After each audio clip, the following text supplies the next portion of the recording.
Camarades, bonjour. Très heureux et très ému de vous recevoir ce matin.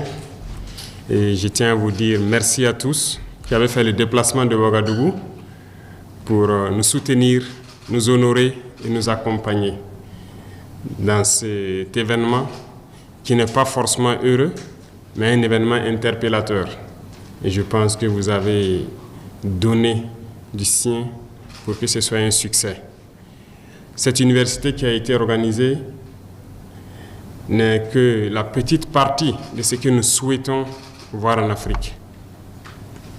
Seul l'éveil de conscience par l'instruction pourra nous amener à pouvoir soutenir nos révolutions et changer le visage de l'Afrique.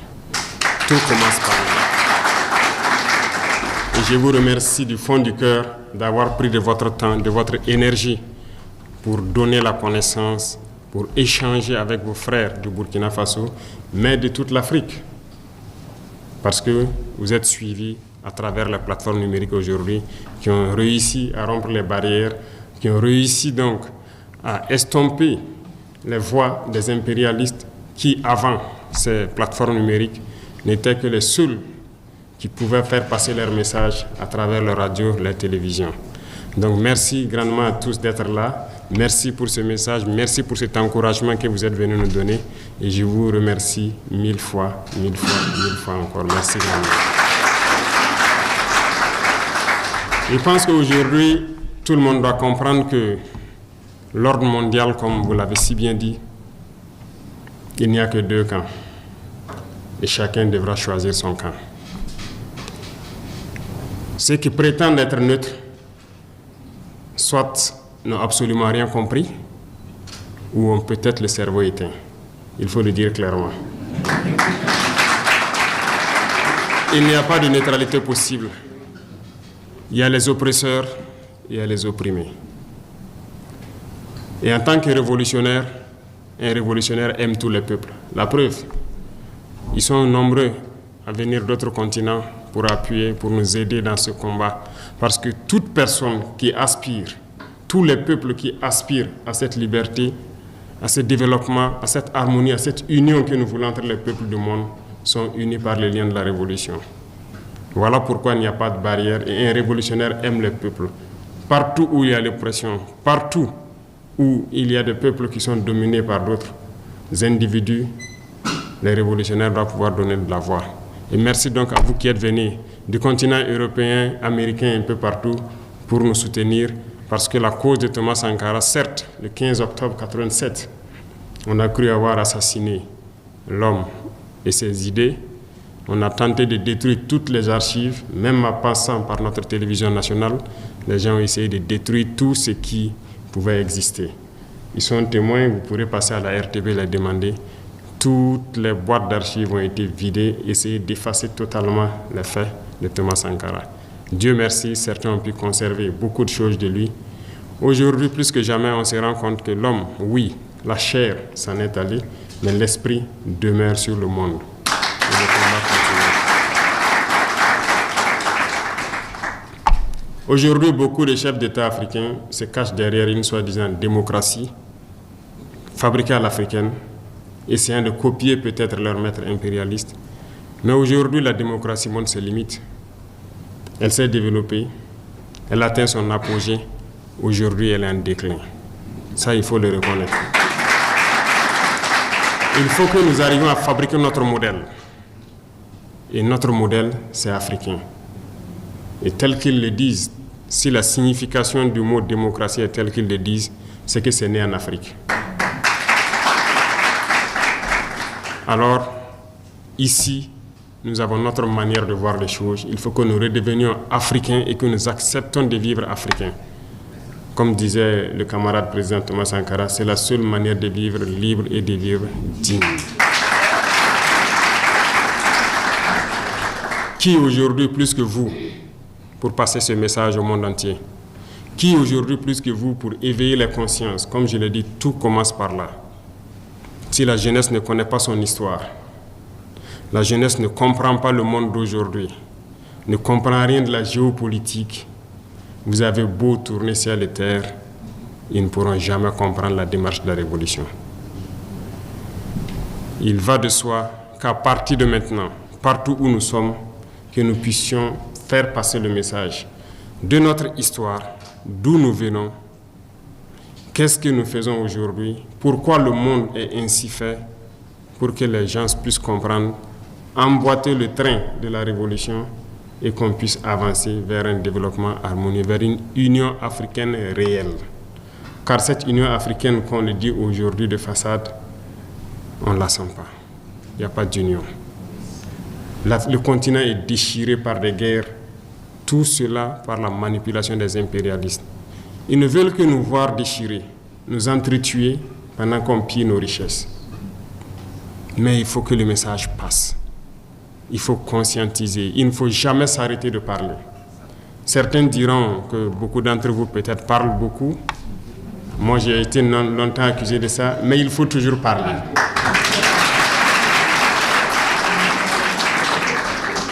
J'ai rencontré une fois le président vénézuélien.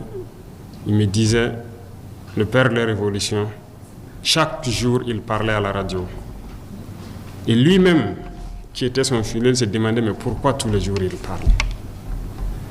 Et Chavez l'a dit, il faut toujours parler pour que les gens comprennent le message et que le message de l'impérialisme ne puisse pas passer.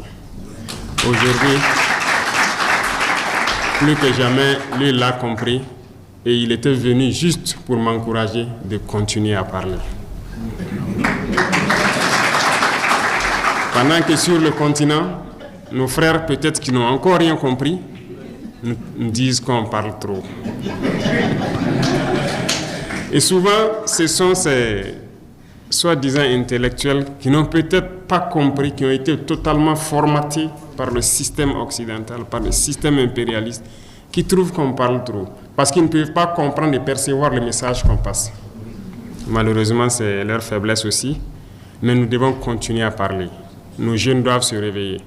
Tout de suite, avant de venir ici, je suis allé encourager une jeune dame qui a été combattue dans le temps, quand elle a essayé de transformer notre coton en produit coton hydrophile médical qui est utilisé et tout. Elle a été combattue, son usine avait été fermée, ses machines ont été toutes démontées et rangées. Quand nous sommes arrivés, nous avons essayé de la soutenir et l'usine a réouvert. Ce matin, je suis allé voir le vigier. Ce qui se passe, l'Afrique ne demande que ça. Produire, transformer et consommer. Et nous allons continuer à encourager ces genres d'initiatives. Mais tout ça, c'est par le changement de mentalité. Et aussi, je dirais, en forçant la main à certains. Et c'est là la révolution. Parce que le changement de mentalité dans la bourgeoisie est difficile. Et c'est cette bourgeoisie qui oppresse et qui continue de conjuguer avec l'impérialisme parce qu'ils ont les moyens. Et aussi, ils communiquent. Ils passent par tous les canaux pour amener les jeunes Africains à stagner. C'est par là que les jeunes Africains se retrouvent à prendre l'eau, à mourir par milliers dans l'océan pour essayer de rejoindre l'Eldorado, si on peut le dire. Mais il faut qu'on arrive à le créer ici. Et c'est possible. Nous nous sommes lancés dans cette révolution et je pense qu'aujourd'hui, pour l'Afrique, c'est le seul chemin qui puisse permettre de pouvoir se développer. Passé cela, je ne vois pas autre méthode qui puisse résister aux manœuvres de l'impérialisme et de ses valets locaux sur place. Vous ne pourrez pas avancer, ils mettront toujours des bâtons dans vos roues à travers les textes que les impérialistes eux-mêmes ont avancés, les ont amenés à développer, à travers les organismes, les institutions que les impérialistes les ont aidés à mettre en place dans nos États. Il faut pouvoir casser tout ça pour que l'Afrique puisse ressurgir, s'unir et avancer. Les guerres nous ont trop déchirés. Parler des guerres, essayer de toucher leur cœur. Nous sommes en guerre au Burkina, nous connaissons d'où ça vient, nous nous battons. Mais quand nous regardons l'histoire de certains pays, ça nous déchire encore plus le cœur. Le Soudan, le Congo, bref, il y en a assez, où des gens meurent par milliers, de frères se déchirent par longueur de journée. Ici, ce sont des individus manipulés par l'impérialisme, qui sont assis de l'autre côté, qui les envoient un peu d'argent, du carburant, des armes, des munitions, et ils tuent leurs frères. Ils gambadent à travers les campagnes, tués, sans même savoir pourquoi ils le font. Mais tout ça, c'est parce que les cerveaux sont encore éteints. Il faut que vous puissiez rallumer les cerveaux de beaucoup d'Africains pour qu'on puisse se réveiller. Et c'est sérieux. Et c'est à travers la communication que vous faites. Vous le faites déjà très bien. Et moi, je vous encourage à pouvoir continuer ces rencontres. Nous avons créé l'Institut des peuples noirs. Nous sommes en train donc d'opérationnaliser. Et j'espère que tout un chacun participera en présentiel ou en visioconférence à continuer à éduquer notre jeunesse pour qu'elle prenne ses responsabilités, pour qu'elle comprenne le monde et que l'Afrique puisse se réveiller enfin et qu'on puisse s'unir et vivre dignement et librement. Et comme je l'ai dit encore, un révolutionnaire, il aime tous les peuples. Ce sont les politiques qui font souvent qu'on peut confondre les peuples. Mais les politiques ne doivent pas diviser les peuples. Et donc travaillons, peu importe la position où nous sommes, à unir les peuples et non à les diviser. Mais il faut que nous amenions d'une manière ou d'une autre les politiques à changer leur approche en Afrique. Et là aussi, nous allons continuer à parler, quitte à ce que ce ne soit pas diplomatique, mais nous allons le faire.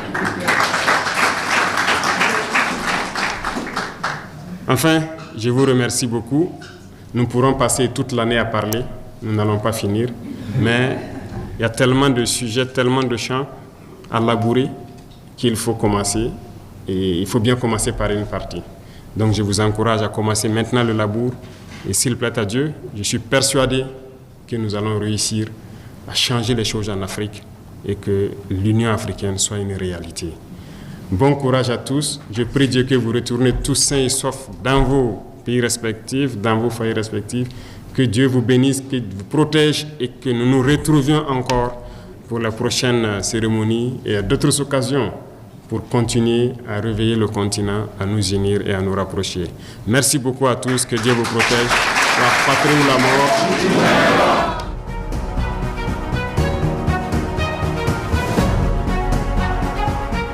Camarade président du Faso, vous savez comme nous que notre mère Afrique est le théâtre d'une guerre à mort entre deux camps.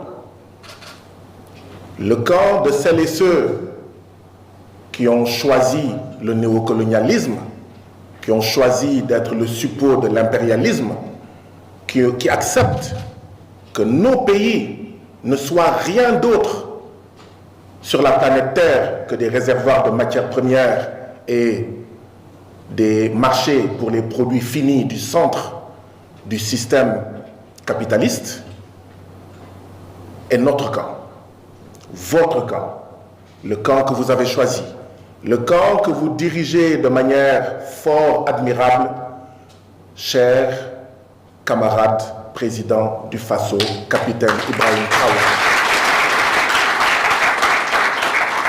Ces deux camps s'affrontent à mort. L'impérialisme, comme le disait le camarade président Thomas Sankara, et Diop est un très mauvais élève. C'est pourquoi, malgré la victoire obtenue ici au Burkina, il ne va jamais s'avouer vaincu. Il va tout faire, il va revenir, il va manipuler, il va tenter de corrompre, il va tenter d'assassiner. Ici au Burkina, au Mali, au Niger et ailleurs. C'est pourquoi nous vous remercions, chers camarades, président du Faso, capitaine Ibrahim Traoré, pour avoir compris qu'il fallait mettre tous les atouts de notre côté, dans notre camp. Et mettre tous les atouts de notre côté, c'est comprendre qu'il faut armer, réarmer, politiquement, idéologiquement, moralement, les soldates et les soldats de notre camp révolutionnaire. Merci d'avoir compris cela et d'avoir compris qu'il nous faudrait des milliers, des millions de capitaines Ibrahim Traoré si nous voulons gagner. Ce qui passe par la formation, Et c'est pourquoi c'est avec énormément d'honneur, de bonheur et de plaisir que nous sommes venus ici au Burkina Faso, que nous y sommes chez nous depuis une semaine dans le cadre des rencontres internationales Carrefour africain Thomas Sankara. Merci pour votre accueil. Nous avons été très bien accueillis par votre gouvernement, camarade président du Faso, et c'est l'occasion, au nom de tout le gouvernement, de remercier, de féliciter, de saluer, d'encourager le camarade ministre de la Communication qui a déployé tous les moyens pour un excellent accueil, pour un excellent séjour. Certains d'entre nous, pour ne pas dire tous, ne sont même pas pressés de rentrer. Et n'eût été... Nous sommes chez nous ici. Donc, merci pour cet accueil, merci pour ce séjour.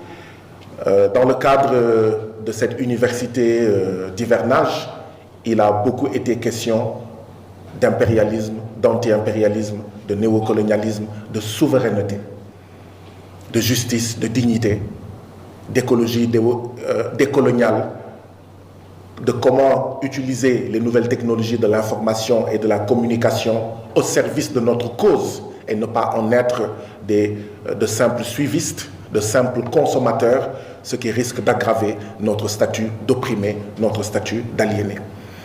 Et les participants ont montré un grand intérêt.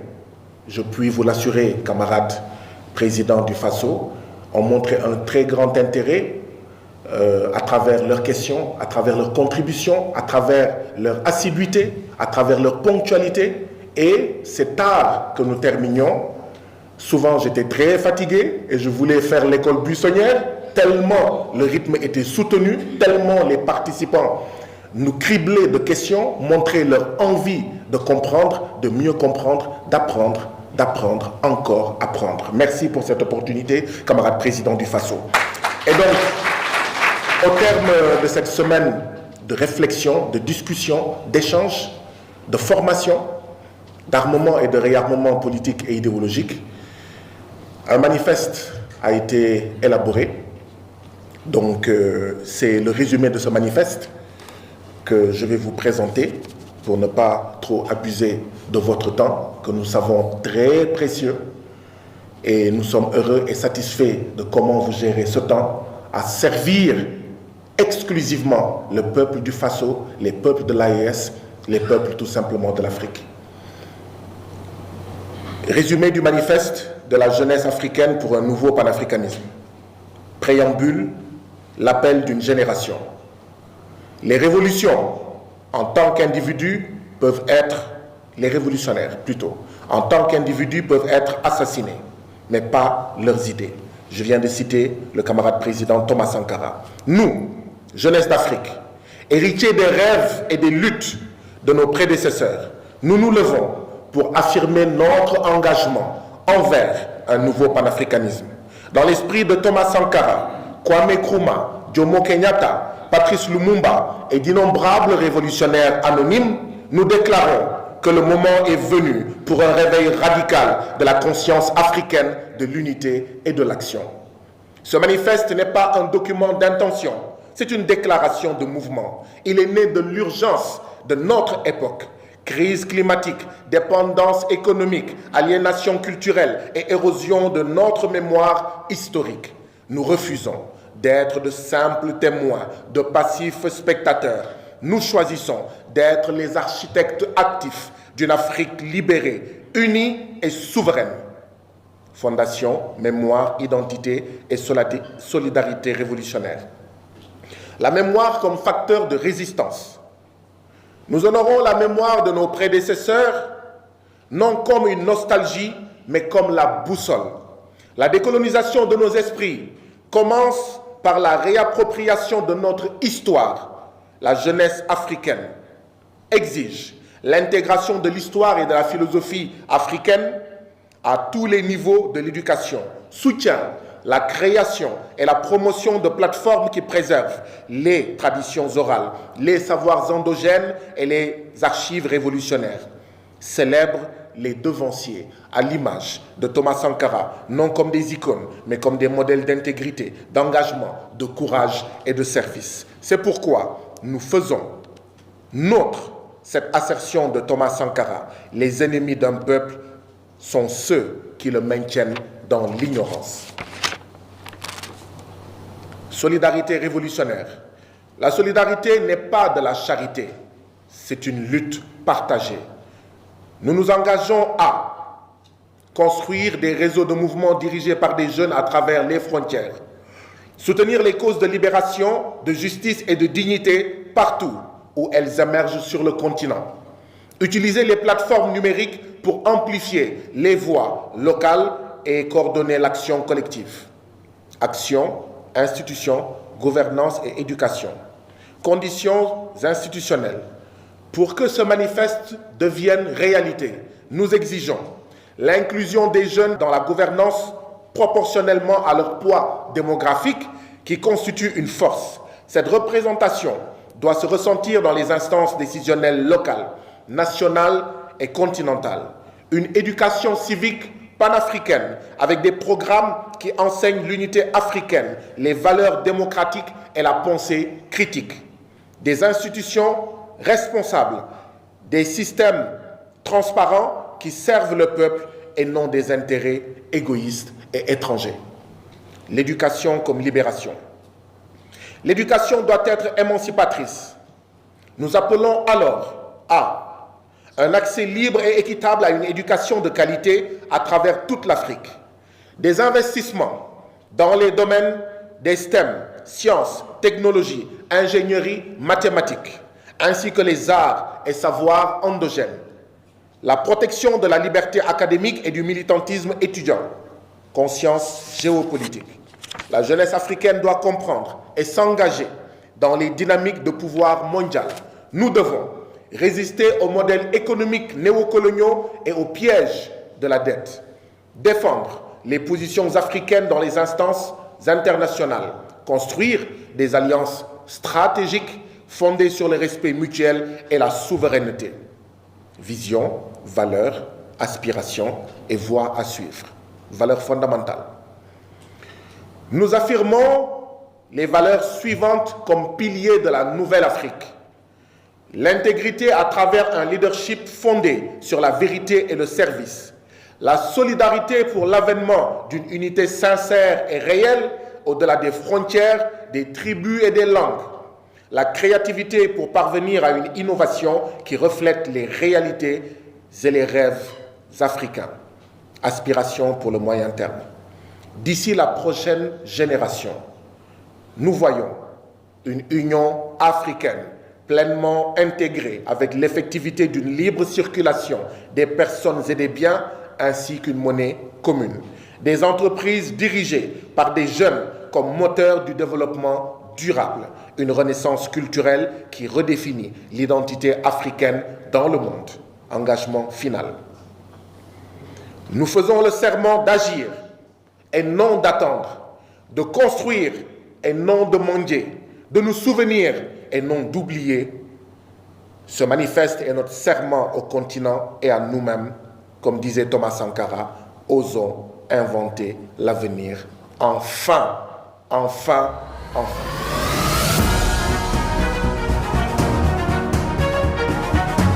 Camarades président du Faso, nos illustres hôtes séjournent dans notre pays depuis bientôt une semaine. Ils sont venus communier avec nous dans le cadre des activités de la 38e commémoration de l'assassinat odieux et ignoble du capitaine Thomas Sankara. Ils sont mus par une conviction qui est que l'héritage du président Thomas Sankara reste aujourd'hui plus que jamais une boussole pour la jeunesse africaine et mondiale. Et pour justement perpétuer et actualiser les idéaux du héros de la nation, sous votre leadership, mon département, en collaboration avec le Comité international Mémorial Thomas Sankara, a initié ces universités d'été que nous avons appelées Rencontres internationales Carrefour africain Thomas Sankara. En marge donc de ces rencontres, il y a également eu le Festival international panafricain, FIPA, et l'ensemble des participants sont venus, ils ont eu des riches échanges et ils ont établi des ponts entre la révolution démocratique et populaire et bien entendu la révolution progressiste populaire que vous conduisez avec courage, créativité et dignité. Camarades président du Faso, les panafricanistes que vous avez en face au départ étaient plus de 150, mais certains sont repartis depuis hier, juste après la cérémonie du 15 octobre. Ceux qui sont là les représentent dignement et valablement, et ils sont issus de 22 pays d'Afrique et du reste du monde. Et avec votre permission, je voudrais rapidement citer les pays pour que vous puissiez voir l'étendue de la cause noble pour laquelle nous luttons.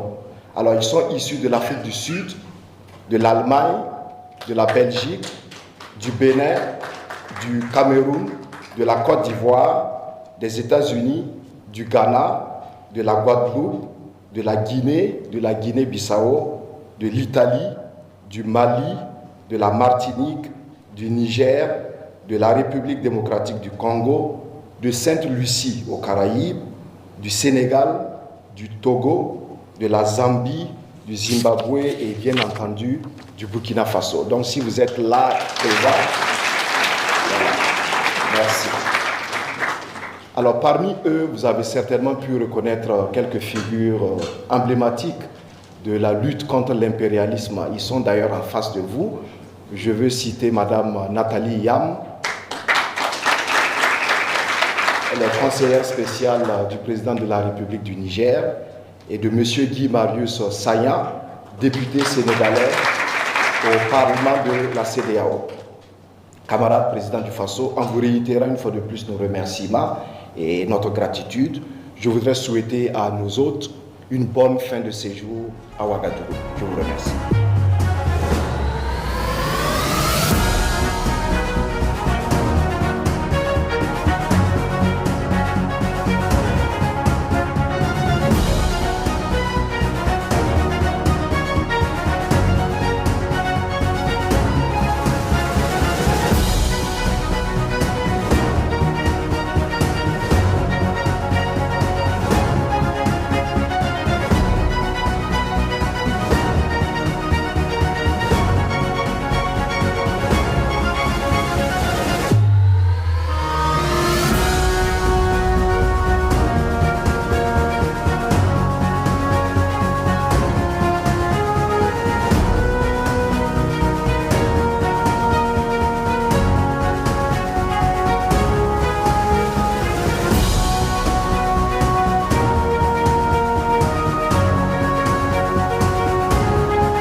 Une autre facette de l'information au Burkina Faso.